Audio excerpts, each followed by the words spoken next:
कुरान पाक का सबसे बड़ा अध्याय कौन सा?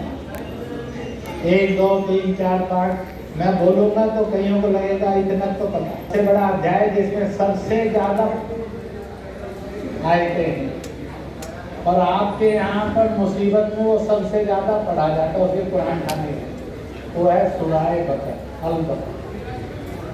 ये बकर अरबी का शब्द, इसका अंग्रेजी अनुवाद क्या है? इसका हिंदी और ब्रेलवी में अनुवाद क्या है? गाय। कुरान पाक में सबसे बड़े अध्याय का नाम मालिक ने गाय पर लिखा। यह स्टेटस है कुरान लिखने का। और वही है जब आपको शैतान रूहें तंग करें, ओपरी हवाएं आ जाए, तो कुरान खानी में सबसे ज्यादा प्रायः किसका करते हैं? सूरह बकर। 3 दिन कर, 5 दिन कर, 7 दिन कर, 4-4, 5-5 बार कर, जितनी शैतान रूहें तेरी हिफाजत हो जाए। तो कुरान शरीफ कहता तेरी हिफाजत किस पारा से है? वह अल बकर है और यानी गाय है। और जितनी बार और रोज करेगा तो हमेशा शैतान रूहों से तेरी हिफाजत होगी। उसको तो मारने और कत्ल करने का आदेश ही नहीं है, खाने का तो है। ये नसीहत दी थी, यह गोश्त है, मांस नहीं। इसमें जहर है, बीमारी है, इसके दूध और घी में शिफा भी लाए। तो इस्लाम की रोशनी तो इतनी साफ सुथरी है, हम कौन से रास्ते पर चला दिए? तो अच्छा इस्लाम, मोहब्बत वाला इस्लाम, अमन वाला इस्लाम, सलामती वाला इस्लाम, लकुम दीनेकुम वलिय दीन वाला इस्लाम, इसको बनाना है कि नफरत वाला, जहर वाला, गुस्सैल वाला, जन्नत में भेजने वाला बना? लोग मेरे से पूछते हैं आपको इन मुसलमानों से, इस्लाम से इतनी मोहब्बत क्यों? आप हिंदुस्तान थे, आप हिंदुस्तानी हैं, रहेंगे, इसलिए है कि आप गलत रास्ते पर। आप गरीब क्यों? आप अनपढ़ क्यों? आप जलालत में, आप बेरोजगारी में, आपकी बस्तियां नंदी, इतने साल हुकूमतें कर ली, वायदे दिए, वोट लिया, फिर भी हमारी बस्तियां नंदी, फिर भी हमारी हिंदुओं से मोहब्बत नहीं बनी, नफरतों में चले। वोट लेने वालों ने हमें मोहब्बत क्यों नहीं सिखाई? भाईचारा क्यों नहीं सिखाया? अमन क्यों नहीं सिखाया? सलामती क्यों नहीं सिखाई? और इसलिए मैं मर्दों को और बहनों और बेटियों को कहा करता हूँ, मर्दों को कहा करता है नलायक। 7 दिन में एक बार तो बीवी को गले लगाकर कह दिया कर ईमानदारी से, I love you only very much, तो झंझट ठीक हो।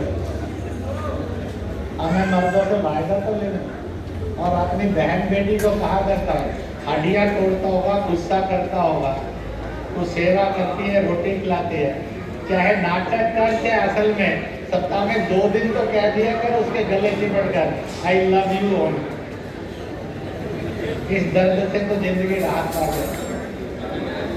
अब मेरे पास 2 ही रास्ते हैं, या तो मैं अपनी बहनों और बेटियों को एक डंडा दूं, ये बोतल की गिरफ्त में आए या गुस्से नफरत की गिरफ्त में आए, शैतान की गिरफ्त में आए, तो डंडा मार, वो अच्छा है। फिर मेरे पास दूसरा रास्ता, तू भी ये कर और तू भी ये कर, पर सड़क चौराहे पर उन संतानों ने क्या कसूर किया, उस मजहब का क्या कसूर है कि आप मजहब को बदनाम कर दें और बच्चों की जन्नत को ठुकराएं। हम ऐसे वोट मांगने वालों को कहना है, आपने वोट नफरतों में लिया, बांट कर लिया, मिला क्या? आपने डराया और धमकाया, मिला क्या? उज्ज्वला का कनेक्शन आपने नहीं दी,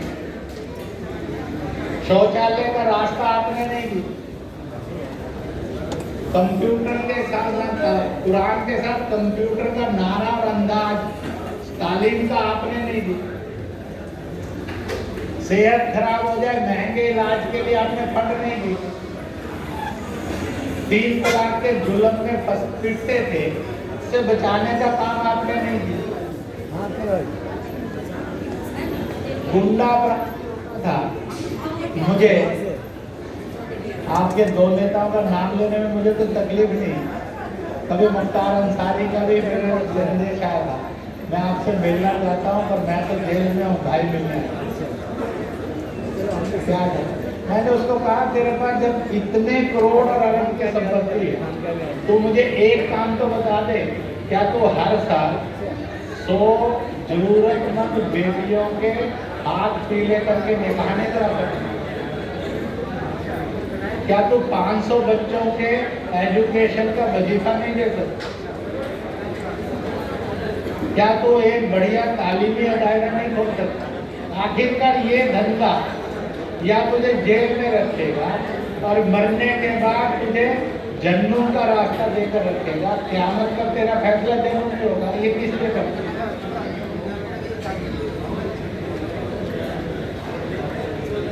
मैंने दुश्मनी से नहीं किया, इसलिए डायलॉग करते थे। मैंने किसी की आलोचना के लिए नहीं की। सब जानते हैं कि बेटी के मन में हमारे लिए प्यार भी है, मोहब्बत भी है, भाईचारा भी है, बेखौफियत भी है।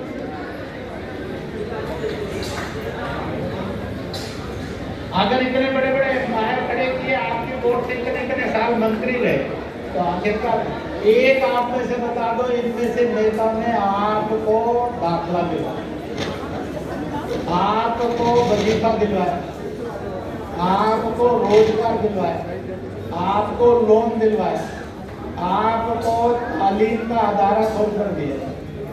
आखिरकार वो बेकार कहा जाती है, वो इतना बड़ा वैभव किसके लिए? जुल्म करने के, देश को बांटने के, हमें लड़वाने के, हमें नफरतें पैदा करने के। और जो ये सब काम करे, आखिरकार हम उसी को प्यार करते हैं। कितने और साल ये सजा भुगतते, और क्यों भुगतते?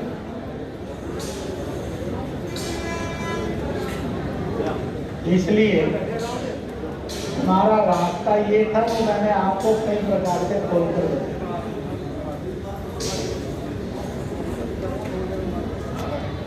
तो इस बात को समझें,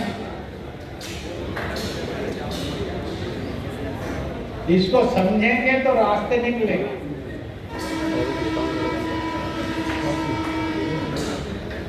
इसलिए मेरे पास भी आते, हमारे यहाँ फैसला किया इस बार आरएसएस से नफरत करके बीजेपी को हराकर सबक सिखाएंगे। मैंने कहा जिन्होंने आपको बदकिस्मती दी है, फिर से एक बार उनसे निकाह कर लो, क्या है, हमें कोई परेशानी। हम देखेंगे आपके 5 साल और बर्बादी, हम देखेंगे 5 साल आपको और बेरोजगारी, हम देखेंगे आपके 5 साल और अनपढ़ता। अभी जामिया मिलिया इस्लामिया के वाइस चांसलर है नजमान,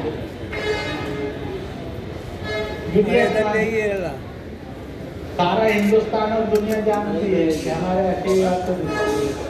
मैंने ये सारे वाइस चांसलर ANU का आया, जमिया का आया, कश्मीर यूनिवर्सिटी का आया, मानो हैदराबाद का आया, गरीब नवाज यूनिवर्सिटी।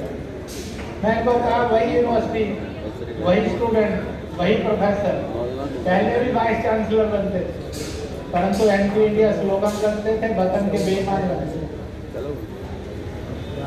पहले भी यही सब बिल्डिंगें थी, यही सब प्रोफेसर थे, यही सब स्टूडेंट थे। और उस समय के अंदर और हिंदुस्तान की मुखालफत एंटी इंडिया के साथ था, पढ़ाई में दर्जा नहीं था। एक भी मुस्लिम यूनिवर्सिटी हिंदुस्तान की पहले 30, 40, 50 में नाम नहीं होता था, पढ़ाई से दूर बंद होते थे, हड़ताल होती थी, धरने होते थे, दंगे होते। अब इस 1 से 3 साल के अंदर जामिया मिलिया रैंकिंग में 7वें 8वें नंबर पर आ गया, मानव का रैंकिंग 15 पर आ गया। मैंने कहा हमने वाइस चांसलर सब मुसलमान ही तो लगवाए,